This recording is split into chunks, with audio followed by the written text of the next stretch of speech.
It's all killer, no filler. I'm Eric, and today we have a really special treat for this week's Pilothouse All Killer, No Filler podcast episode. We've got Dave Steele, CEO and co-founder of Pilothouse.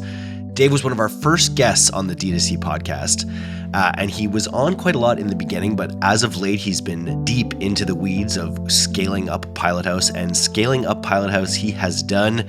When I started working with him, we were 17 team members, and now the entire Pilothouse organization is above 175 people. It's been an absolute wild ride.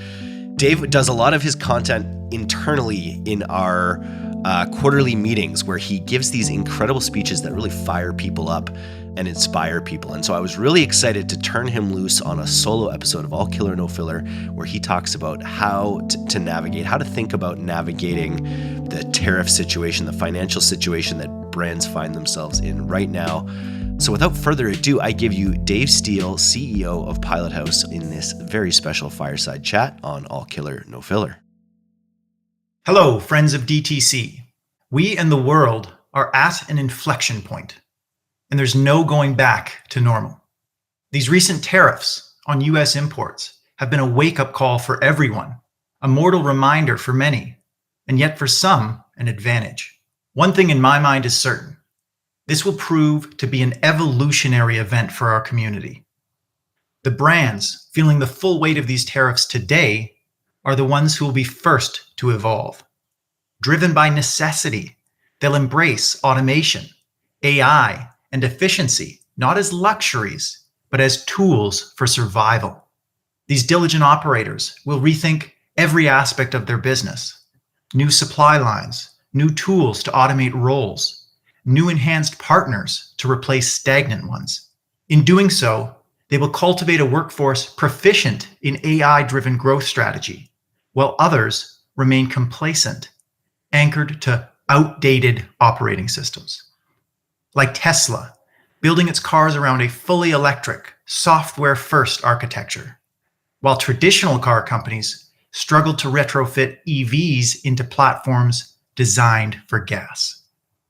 In these times of break and rebuild, we must push into the discomfort of what isn't here yet, but will be.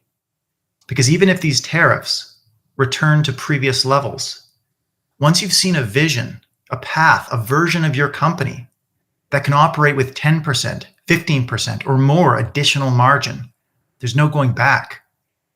My view is that brand owners have a duty to stay on that path, to build that war chest and the resiliency that comes with it. And if we look at the broader economic and political landscape, this is likely one bump on a long road. From Sun Tzu, the art of war is the art of deception. While we're facing the disruptive effect of what's right in our face with these tariffs, there's an unseen counterpoint off to the side that we don't yet understand, but we must prepare for. This is a premise repeated through history. And that said, what I love about this DTC community is how nimble, creative, and resourceful we can all be in times of crisis. And in the end, I'm confident brands will find their efficiency and stabilize. Yet the eye is not satisfied with seeing, the ear not filled with hearing. Before long, aspirations of those affected will once again include growth. And in most cases, retain the need for efficiency. And the weight of those mounting expectations will pressurize your marketing. So my word of advice is to be careful and specific with how you apply that pressure to your marketing team. I want to share with you today my view on how brands should approach increasing their marketing efficiency in this new landscape.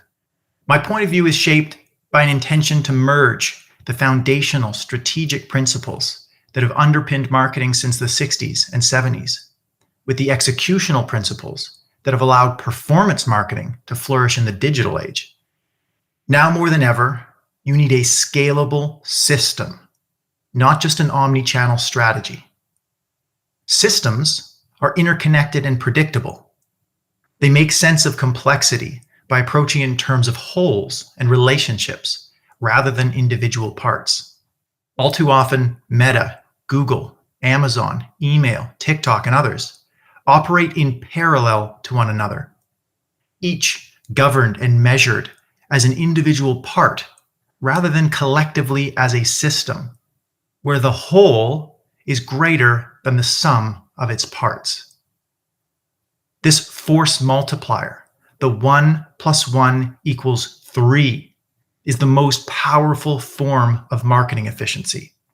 And unlike CPMs and tariffs, the design of your system is in your control. At the system level, performance isn't about how efficient a channel acquires a customer, but rather how efficiently the system influences a consumer through their journey from brand unaware to loyal customer. Measuring the efficiency not just on conversions at the bottom of the funnel, but the entire funnel from top to bottom. That measurement transcends channel, and the greatest brands have created efficiency at that level to achieve true scalability and predictability with their marketing. In other words, scalable business outcomes do not happen without influencing consumer behavior. Our role as marketers is to observe the core shifts happening in the market. Consumers shifting like waves in an ocean, pushed and pulled by forces in and out of our control. Navigating and positioning our boat in that ocean within favorable tides and trade winds is how we move efficiently. A recent example is a Canadian, when President Trump said he'd like to see Canada become the 51st state. It was like dropping a boulder in that ocean that triggered a wave of consumer behavior shifting towards buying Canadian. And many of our Canadian DTC teams who observed this shift and positioned into it felt the added efficiency in their marketing. But you see, it wasn't because their 20th ad iteration hit the mark or the algorithm found a pocket. It was because they understood where the consumer was moving and what motivated them, and they connected with that undercurrent. Don't get me wrong, creative velocity and iterative testing is important, but in our hunt for efficiency, we can't allow the little things to block out the big things. It reminds me of the saying, not seeing the forest for the trees. And I said this wrong for a long time. The correct phrase is forest for the trees. It's incorrect to say from the trees or through the trees. And the meaning is when someone is so caught up in the details that they fail to understand the bigger picture. The reason it's for the trees is that the word for in this case means because of. You can't see the forest because of the trees. That's a nuance, but it's important. It's saying the details aren't just details. They're obstacles. You can't see the forest because the details are obstacles. In other words, when your mind is occupied by the details, there is no room, no capacity to see the forest. Performance marketing teams, while priding themselves on squeezing every ounce of value from every step of the customer journey, can often be so heads down on the little things that they miss the big ones, like these waves of consumer behavior. And the least efficient marketing position to be in is adrift in calm waters, burning through ad dollars as if manually rowing for momentum. And now is not the time to ask, how do we row more efficiently? We must instead ask a strategic question. How do we move and position ourselves in the trade winds and influence consumer behavior? The answer lies in the true meaning of creative, not ads, graphics, or design. That's content. I'm talking about creative, the novel ideas and concepts that act as a mainsail to bring strategic positioning to life, a bold banner overhead for all to see, and for content to align with and rally behind. These creative concepts are born from insights gathered from observations of these consumer shifts in the market. So to use an example, let's think about the non-alcoholic aperitif category. Post-pandemic, there's a rising cohort of consumers, especially millennials and Gen Z, who are intentionally stepping away from overstimulation. That's not to say they want boring wellness. They want vibe-rich, aesthetically elevated rituals that match their values and their Pinterest board. There's a growing rejection of the old masculine ideal, stoic, performative, emotionally unavailable, embodied in the image of a man alone with his whiskey. This next generation is choosing presence over posturing, fluidity over rigidity, and rituals that invite connection, not armor. While they drank to shut down, we pour to open up. From these insights, a creative concept can emerge. Taste the quiet. A sensory-first concept that transforms the product into the medium. In the same way that a home is not just a shelter, it's a medium for identity. The product isn't just a drink. It's the conduit for these consumers to translate their values into an experience, to project their own meaning, that to them, drinks with friends is about introspection over impulse, thoughtfulness over trend, quiet over loud. And underneath this banner is where tactical execution can iterate on that concept, collectively as a system across all channels, paid, organic, offline, online. One executional example could be a creator-led short-form video series that completes the sentence, quiet tastes like silence between friends that feels full, not empty. Taking the long way home on purpose. Finishing a task and not picking up your phone. The success or failure of this tactical execution doesn't just generate performance data, it generates strategic insight. And when creative concepts connect, it reveals more than what works, it reveals why it works, allowing for a deeper understanding and therefore replication and scale. Because if you can't recreate a winning ad, you're operating on luck. And if you pull at this string further, you can see how these insights can become a wellspring and even inform product development. Just imagine an iteration strikes a cultural nerve and goes viral. Quiet tastes like a glass half full and finally enough. The insight? Not just that the creative worked, but that your audience craves emotional sufficiency rather than indulgence and consumption. They don't need to accept the baggage of previous generations, like not being happy or good enough unless you own a house, a car, are married, and have a university education. That's not just a message, that's a product brief. So you launch a limited edition aperitif called Half Full, with the bottle half filled by design and etched with the phrase, and finally, enough. It's not just a product, it's the embodiment of the insight. Creative told you what mattered to your consumer, and your product and marketing made it real. More importantly, this grounding on a creative concept provides the first foothold in measurement, moving from channel level efficiency to system level efficiency. That's because these concepts have the capacity to generate demand and influence consumers from top through to bottom of funnel. And this is not to slow down the speed of creative testing. Styles, formats, and variations at high volume are needed to feed the algorithm's optimization appetite and find those winning lock and key combinations for each individual consumer. I have a quick sidebar on speed for my fellow agency people. It was one of our clients from maybe 5 years ago. Shout out to Shane Parrish with Farnham Street, who ended up firing us after we failed miserably.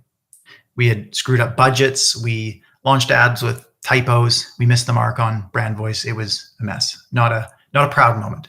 And when that happens, it's so tempting to just turn the page and move on.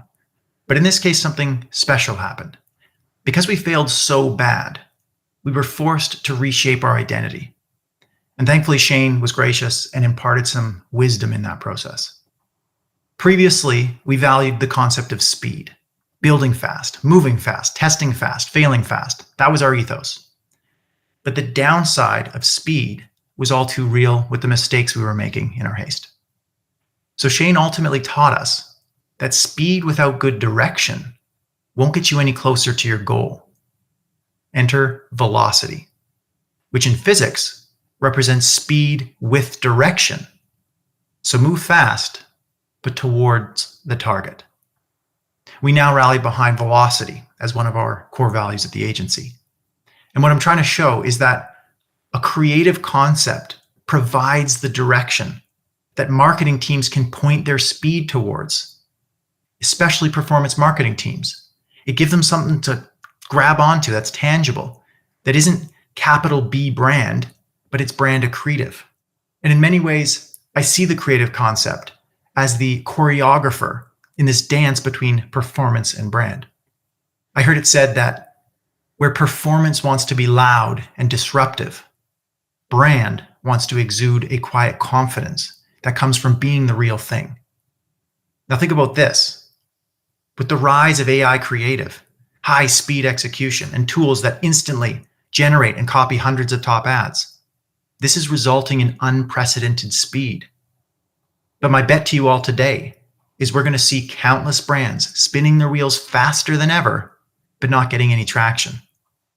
It's for this reason I've become a believer that if your actions and marketing spend doesn't generate insights, you're not meaningfully further ahead. You've merely rotated the hamster wheel one more rotation. So truly, consumer insights are the lifeblood of real marketing efficiency, and yet are so often overlooked in a flurry of action or in the hunt for short-term marketing efficiency. Meaning it's our role as marketers in this age of AI to transform that speed into velocity by adding clear direction.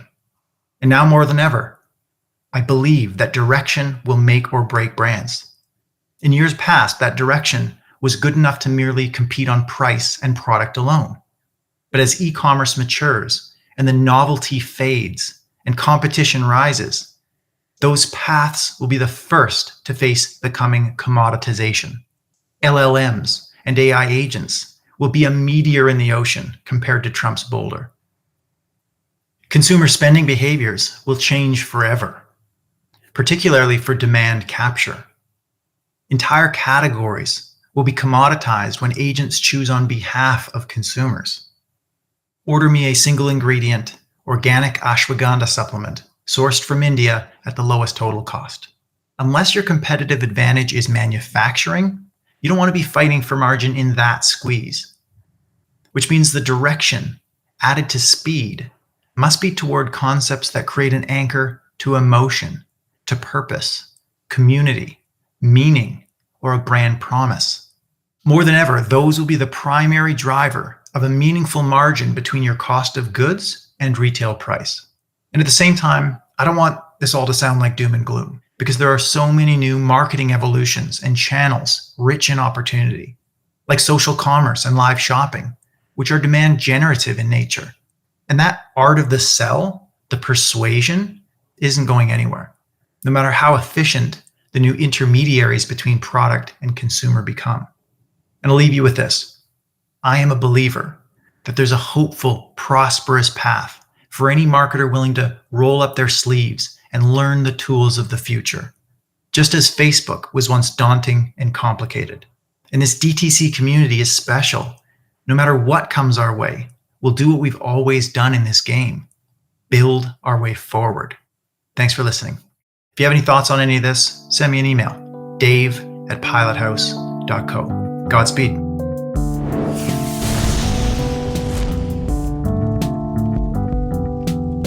Thanks for listening to today's episode. If you're not getting the D2C newsletter, you can subscribe for free at directtoconsumer.co. And if you want to learn more about Pilothouse's all-killer, no-filler services, take off to pilothouse.co. I'm Eric Dick, and this has been the D2C Podcast. We'll see you next time.